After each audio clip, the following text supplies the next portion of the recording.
Hello and welcome back to Crew 42's coverage of the River City Open of 2025 presented by Discraft. It is our MPO Lead Card here at Earl Brewer Park in Grand Rapids, Michigan, and round one had some hot scores from our feature card, and we have even hotter scores from these guys on our lead card. If you haven't already, please consider liking, subscribing. Frank Smith on the mic with me for this round. How you doing? I'm doing well. Thanks for having me. Let's take a look at those scores real quick.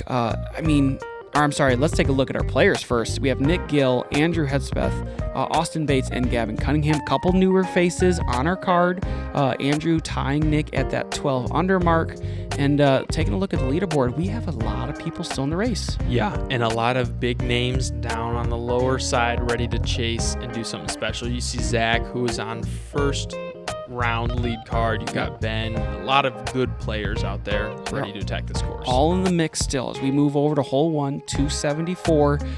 We're taking the backhand route. You said in the first round you liked that. Yep. Why do you like that? I like that because you don't really risk tossing one up into the wind, letting the wind play. Ladies Sure. and gentlemen, welcome to the 2025 River City Open presented by Discraft.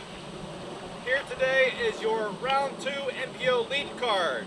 Seeing first, representing Discraft and Great Lakes Disc, Nick Gill. Yay!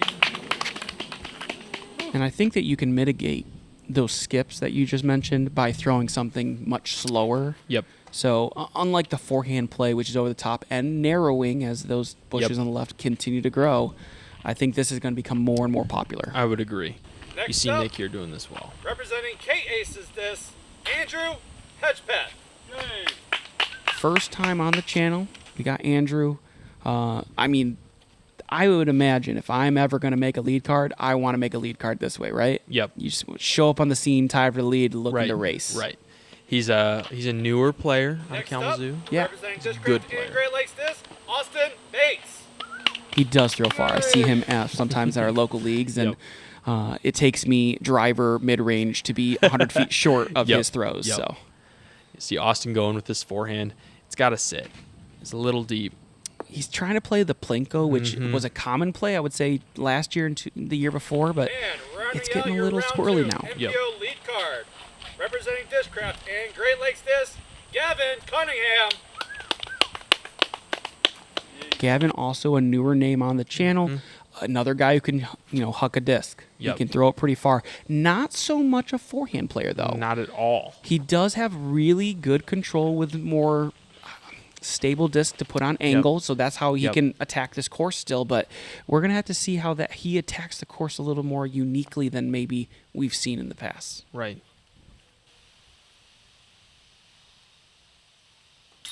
Good putt.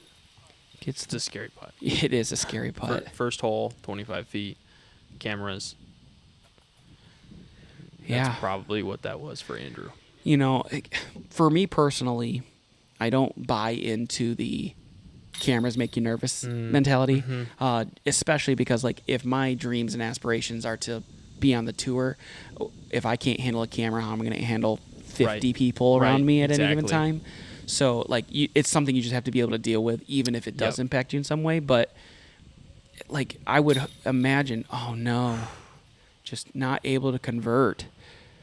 But I would imagine that what is the mental step, right? The first time you ever made a coverage. Yep. Hopefully it was Crew 42. It was. Back in I didn't know that. I just took a wild stab at that. 2018 AM1 at Three Rivers. Three Rivers. I think it was your first tournament you ever filmed, wasn't it? Kalamazoo Open. Yeah. Oh, my goodness. Yeah. That's right. Very long First time card. ago. Yeah, a long time ago. Yeah, baby face. Yeah, I mean, have you, how do you mentally approach that is probably a conversation that Andrew and maybe even Gavin in some way have had to grapple with. Yep. I know Gavin does a little more social media, so he might be a little more comfortable in front of the camera. Right. But, we'll see how they react to it. Andrew off to not a great start. Got a bit of a yips there on hole 1. Has to be nerves. Yeah, and, I mean, we say the camera, but you are a up-and-comer in Kalamazoo, and you're playing with the defending champion at Austen Bates. Yep. You're playing with local legend and, touring pro Nick Gill. Yep. There's got to be some awe fact. If I make a lead card and Nick Gill's next to me, and I'm like, why am I here? There's got to be some of that element to it as well. Definitely. Austen throwing that zone. We talked about that last coverage. It's his straight zone. Left it a little low. As you can see, there's a little bit of wind out there. We didn't necessarily have that wind last Much round. windier today, and it shielded here in the first 6 holes, I would say, Yep. pretty well. 7's Yep. pretty well protected, and then 8 and Welcome 9 to get the jungle. opened all of a sudden, right? So, in my opinion, as we get into this round, scores have not been as hot already. People are struggling. And so, like, they really need to be able to convert now. Now. Yep. Getting early strokes is super important here. Great putt by Austen. Like that. That's awesome. That's what you want to do. When Austin's stepper is on, Oh, he really He's is won a scary. Q Series this year. Yeah. He's like, He's won Bates is no joke. multiple A tiers this year. Yes. You know, guys like Nick and Austen have that skill set where at any time when things are dialed and close together, they are just as dangerous. I mean, we've seen Nick on the Preserve make lead card, right? Bates, I think, is kind of close. He's a little older, but he's closer to that precipice right now where he could do the same thing at the right event. Since 2015, Great Lakes Disc has been supporting players at all levels, from local leagues and events to professional disc golfers on the Disc Golf Pro Tour. Visit GreatLakesDisc.com to learn more.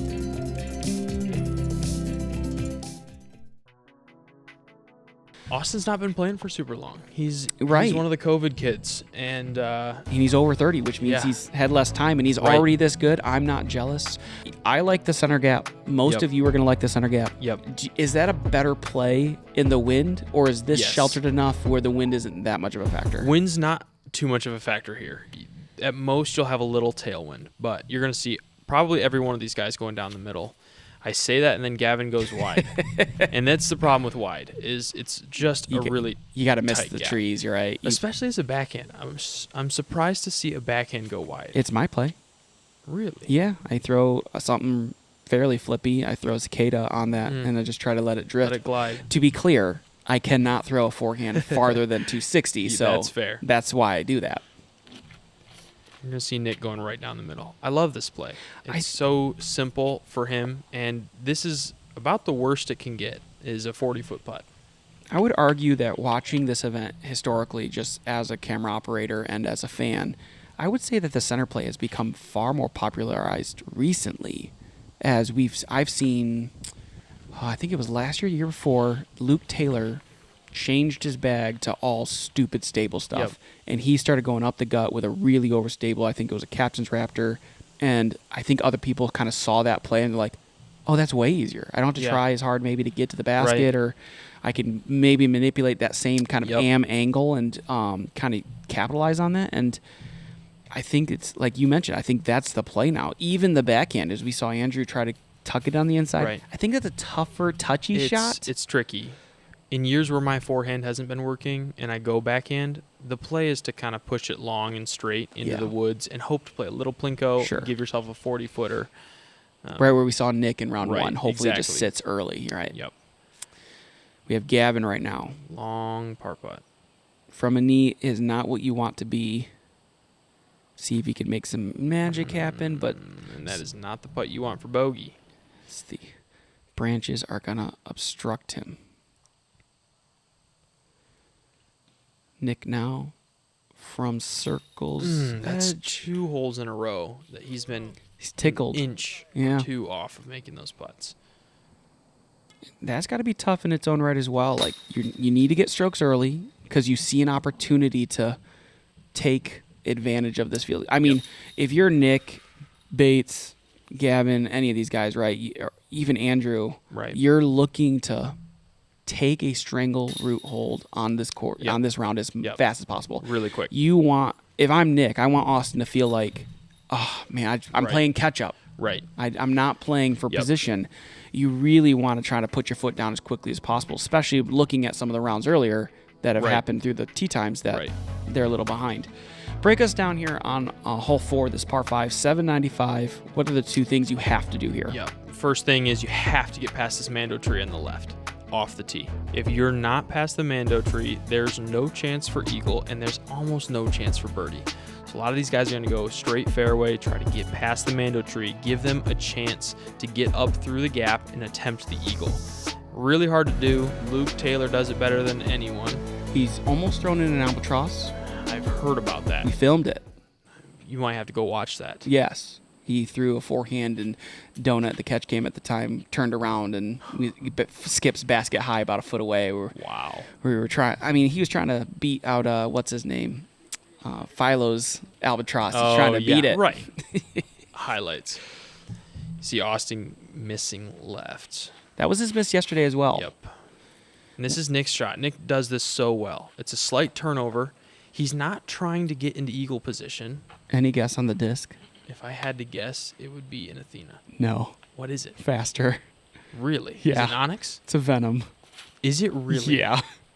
I would never have guessed that. Never have guessed that. I asked him during the round. I was like, yo, what is that disc? He's like, it's my Flippy Venom. That's awesome. It's like, man, if you got one, run it. Now, Andrew gets all the way through this left side, which is uncommon, but you do see it happen. And he's going to actually have the attempt at the eagle if he wants it. It's worth noting, I would say, as well, that as tight as this gap is, when this hole was first installed, some of the hate that was around it was because this landing zone had a lot more trees, and it was really, like, unmanageable. They've done... Again, I can't give enough shout out and props to the community, Shay, all these people who like put investment into the course. Yep. But it's cleaned up. Now you have a full swing. There's not a bunch of stumps in your way for you to trip over other than one or two big ones. It's like they've done a great job. And now the hole just plays well. It does. We saw Austen have to lay up. Yep. Nick's just trying to pitch up. Right. Just get on top of the hill in two. Gavin is in a much more prime position. Yeah, sadly, not having the forehand takes the eagle out of play. You just cannot get there with the backhand. You can't. No. Based on trial and error or just in your opinion? Based on physics. Throwing uphill on a backhand, nose up, completely removes just the distance. It's 450 from the bottom of that hill to the basket. And so to get there, nose up, it's virtually impossible. Yeah, and I would even argue that the advantage of throwing forehand as well, that if you have the right stability and you have the right control, you get to throw it up, which means you're giving the disc more time to pan and hit that kind of max flight. Yep. Which, if you were flat, would not be really tenable. Correct. It'd be much tougher with the angle, but in this angle, it does allow you to cut a little more aggressive. Nick did manage to get on top of the hill, but one of those Plinkos, one of those Guardians, are going to get him. Yep.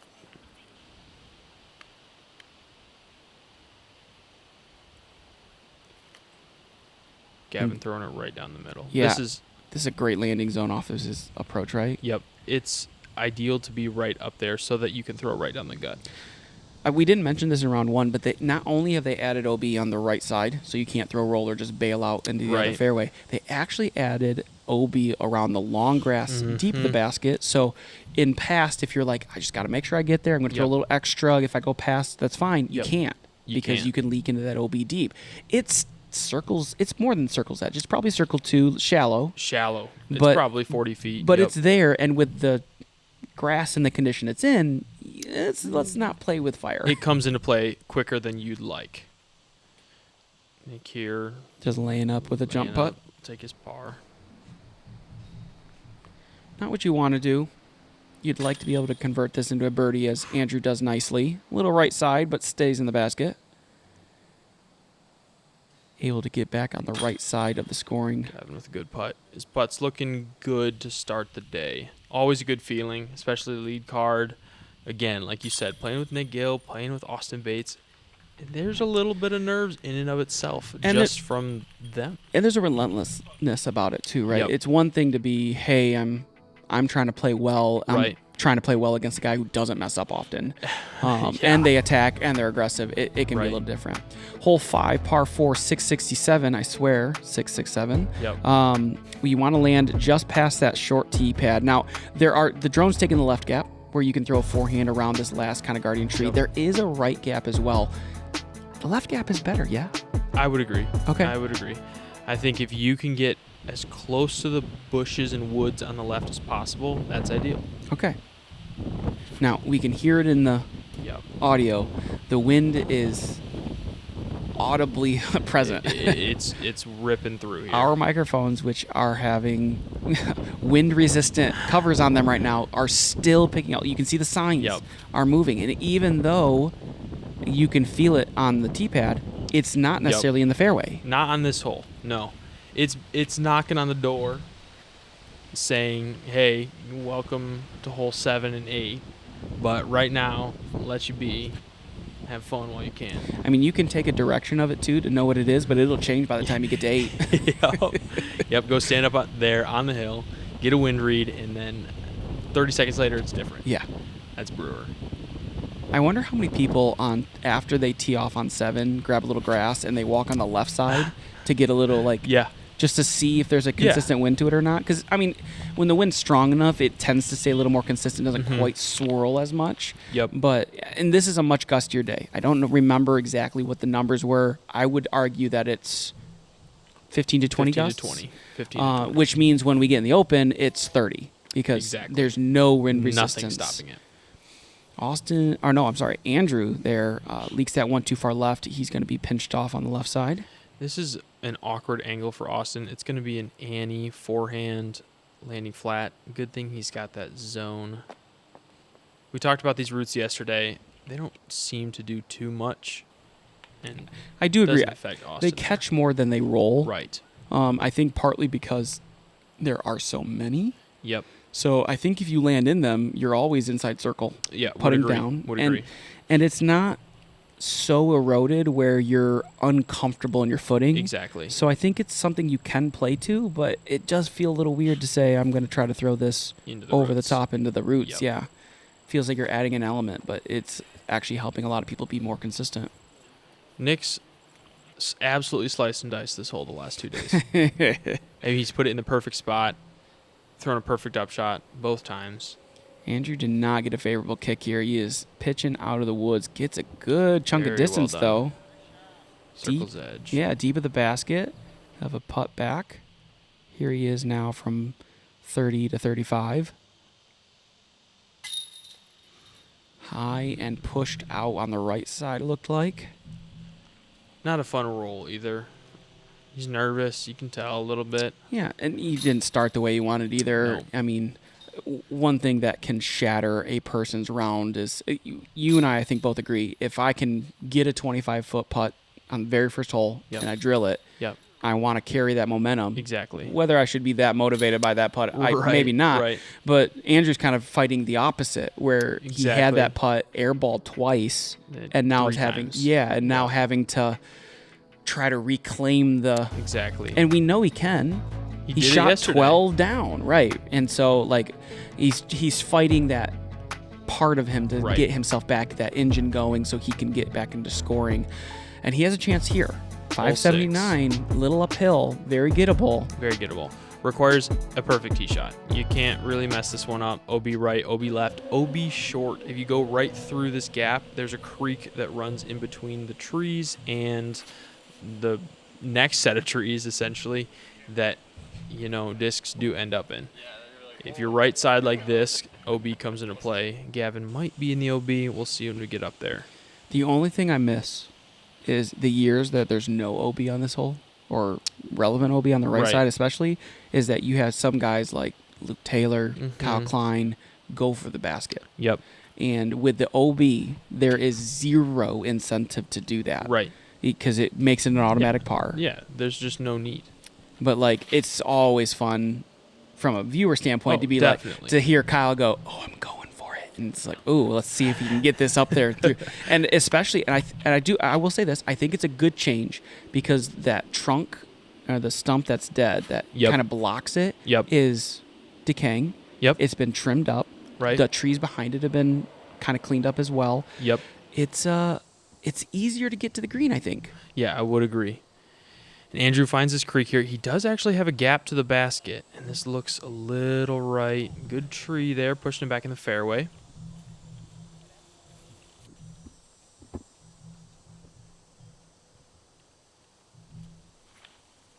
Gavin with the turnover. This is what happens when you're a little too far right. You have to throw the ante in. He gets one of the trees that's stopping, but he pushed through enough. He'll have a putt from about 50 to 60 feet. Austen here in absolutely perfect spot. He's going to throw that zone that works so well for him. Wouldn't be surprised if this was less than 5 feet away. Pops up on him a little bit. It's going to leak. Stay in the center, or in the circle, excuse me, so probably 15 feet. You owe me $1? No. Nick's probably giving this a little bit, or trying to. Yeah, and I think the danger with that is the ceiling. Yep, I would agree. With that kind of disc. Yep. That is. I would imagine that is not a rattler. He has a disc he likes a lot. Magnet. That's the one. It's a magnet. Which is nothing like a rattler. But he throws it like one, if I'm being honest. So Gavin here from about 50. That looked to be blown down at the end. yeah, I mean, it's one thing to put a disc into motion on the green, especially from range. But then once it's 20 feet out your hand and you have winds as strong as this, because we're tickling into that space, sometimes you're going to get it's straighter than normal, or it doesn't swing, and you might start questioning, was that me, or was that the wind? Especially if you don't see a drop. Like if you putt and your disc just plummets, that's the wind. Right. If in his putt, it didn't really plummet or do anything, it just kind of held straighter and comes back. It's like, am I snapping it too much? And you could risk. He shouldn't adjust. 90% of the time, you keep the same putt. Right. Don't do anything in the wind. But sometimes people can make some poor choices with that. Speaking of wind. Oh, yeah. We're here. We're here. Hole 7, arguably one of the harder tee shots. You have to split this gap, OB left and right, pushing down into this protected green, OB left and right as well here. Now the OB right stops at about 50 feet short of the basket, so less danger there, but a lot of these guys are throwing their straight to overstable distance drivers, trying to pierce this gap and move left out of it. Gavin seems to have done this perfectly. I mean, Yeah. step one done, relief felt. I mean, this is. I would argue that this is the most dangerous tee shot on the course right now with wind. With wind over 11, what do you think? I think you can choose to mitigate 11. You can choose to That's say, fair. I'm going to lay up, That's take fair. the par, Yep. and I'm not losing strokes Right. to a few people. This is like, You got to go for it. yeah, if you lay up, you're not even guaranteed the par. Correct. You can swing and go OB left. You can shank it if you're not in the right position and go OB right early, and then now you're looking at double. Like Right. And all these guys are not looking at this going, oh yeah, I need to go with my max distance to go 20 feet past the gap. Yep. They're trying to blow past this. Right. So it's just about hitting a gap and now the wind interaction, and 3 of our guys not able to get past it. Yeah, and Andrew's in the worst spot here. I mean, he is Trying to cut it through it. It's going to hyzer out high, and it's going to find the OB on the right now. This is called Army Golf, where you go left, Left, right, right, left, right. See if Nick can cover this. Love the dad joke, thanks. You're welcome. This is a nervy shot because the OB's on that right side for a long... You can see the flags, the whole flight All of the that. way up, which that has not been there in years Right. past, all the way down. Austen going backhand as well. This is probably about 320, 330 feet. So he's probably going, looks like Raptor there. Leaves it about 50 feet. He looked scared of the OB. I shouldn't say scared. He looked concerned about that OB on the right. Yes, aware. And decided to club up with a little more stability, which caused him to end up a little shorter. That, I can't tell what that was. I'm not going to lie. I don't know if it was a misrelease. I don't know if he threw the wrong shot. Misangled, maybe. Misangle. It definitely was a nose, or a air bounce, nose up air bounce, which he does really well, but seemed to be a little bit of a misrelease there. Sometimes that's the difficult part being behind the mic, is that we have to make some interpretations on things that we really need them to answer for us. Like, did you mean to do that? Like, absolutely, as they shake their head no. We should give him a call. Get everyone on a Zoom call and explain your round. On the commentators setup I have here in the podcast system, I can hook up a phone. Great. All right, let's move on. Let's not do that. Oh, and he leaves it too far right. That one stings. Only one through the gap. He had a chance to take a minimum of 2. Right. As we see another one, like double bogey, triple bogeys come and play quick. Really, really quickly. Oh no. And we just had a Berdogi for Gavin, Yeah, that's not fun. going from gaining strokes on the card to now gaining nothing. Andrew able to at least mitigate to a double bogey with 2 OBs. No way. Yeah, that hurts. I mean, Yeah. can he catch a break? No. Is he allowed to? I don't think so.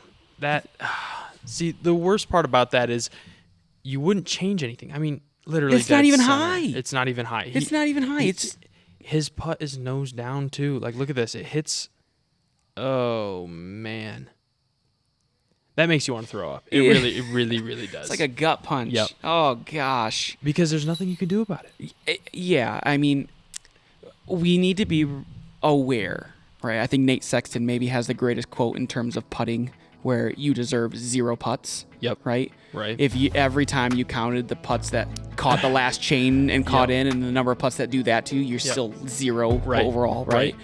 But man, when that happens to you, you're like, come on, not that one though. Yeah. At least make it from 50 feet where I zipped it or something. No, not the soft nose down tap in. That's painful. Speaking of painful, welcome to the wind. Welcome to the lack of jungle. Right. Yeah. I might have misspoke a little bit early.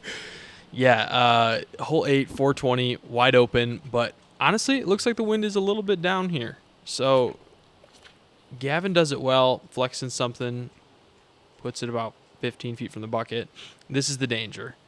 You ace run it. There it is. And there's the skip to 55, and you're putting for the first time in the wind. I wouldn't be surprised if we see some OB leak that way in future years to punish the not controlling the skip or ground angle. Or again, this hole's tricky to do that with, very similar to like 10, because you can add the OB because the hole inherently is not difficult. Right. But when you add 15-mile-per-hour winds, things can get squirrely out of your control real fast. Really quickly. I mean, I've heard Austen on coverages, either in this one or at other ones that I've filmed him at, where he'll throw in a tailwind and the disc bounces up. And he's like, how am I supposed to plan for a wind bounce in a tailwind? When it's not supposed to. Right. And so, like, do we add the OB to punish that? I would argue no. So, like, if we see it leak in, I would imagine only because the scoring separation is so restricted there. But I could see this hole becoming an island. Interesting. The problem with it is for distance. Obviously, 420 feet is you'd a have to little make farther. it hazard. Yep. I could see it being an island at like 360, 350. See, that is not what you want. Big bounce, and tricky here because he's going to change his wind completely. Right. Headwind to tailwind. Yep. And he's farther here, so just missed high. Don't want to overcorrect low here. Almost did, but in my brain when it comes to islands is like I want to be extra punishing because I want pros to hate me as aggressively as possible for the right reasons. I would think that you'd want like hay bales in the front, so you have to the distance is required. You have to throw over the hay bales and then have painted OB behind it. And I would give a little more space maybe on the left side so that bail out. Yeah, because it does slope that way, and you can get some ground action. So, but not like 80 feet. Right. Like, circle 2. It could be fun. It's talking about a hole that shouldn't have an island though. Yeah. This one. You know what would be really interesting here is hay bales directly behind the basket No. at 15, 20 feet. No. And then OB beyond it. No. Yes. No. Just think about it. No. No, just like think about it. I'm thinking about it, and my answer is just no. See, like that. Did that hit the cameraman? I don't know. That might have. We've had a running joke at a channel that Donut and I have never been hit by a disc, and I got hit for the very first time by Parker Welk at the Michigan State Championships. And Donut and I have both agreed for forever that if we ever get hit by a disc, it's a 50-50 that we lose on. Because the tough part isn't seeing the disc come at your feet, right? Mm-hmm. The tough part is looking at your feet and saying, okay, here's the ground. This is what the interaction should be. Do. There's a rock there, and so instead of it flaring, it counters, right? And that's what gets you. The people who stand in the fairway that we've seen on, live coverage is another Yep. thing where they just get beamed in the center of the fairway. It's like you got to just move. You should have seen that coming. But like, if that does hit him, I think it may have. He's probably interpreting that to swing in Right. front of his feet and go Right. across him, and probably toppled over and Exactly. maybe hit him. Now it Yeah. sounds like I'm giving him an excuse, just like I'm giving myself one from Parker. I get it. But yeah, the running joke has always been that we've never been hit by a disc because we pride ourselves. We really do. In the camera world, that we are conscious of where we stand and not impacting the game. We don't want to do that. Right. We want to observe. We want to capture the moments that you guys create inherently, but we don't want to interfere with it. Exactly. And so, catching moments. Yep. But I just say that Yep. was a little close, but it stayed in. So I don't know for sure if it hit him or not. I feel like someone mentioned that it did. It may have tickled his feet there. Okay. It helped Nick out. Help Nick a little bit. I don't think it hurt him. Nope. He's Take thankful. advantage. He Yeah. doesn't know, but he's thankful. Correct. And that's the other thing, too. Like, we're not going to, hey, Nick, it hit me. Hey, by the way. Look how close I Right. got you. Right. We're not going to do that. That would Nope. be inappropriate. But let's take a look at the scores right now. What are we seeing here? There's some frustration all across the card. Sure. I mean, we got Nick at 2 down through 9. Andrew, a couple over. Austin, 1 down. 1 down. Gavin, 2 down. The No win- one's happy. Yeah. No one's happy. The front 9 that was supposed to be the moment where they kind of extend the lead has turned into the exact same thing the rest of the field experiencing, Yeah. which is I can't get Right. launched into Yeah. my round. So we'll have to see how they kind of navigate as we get into the back 9. Definitely. We'll see you all on that coverage in just a minute.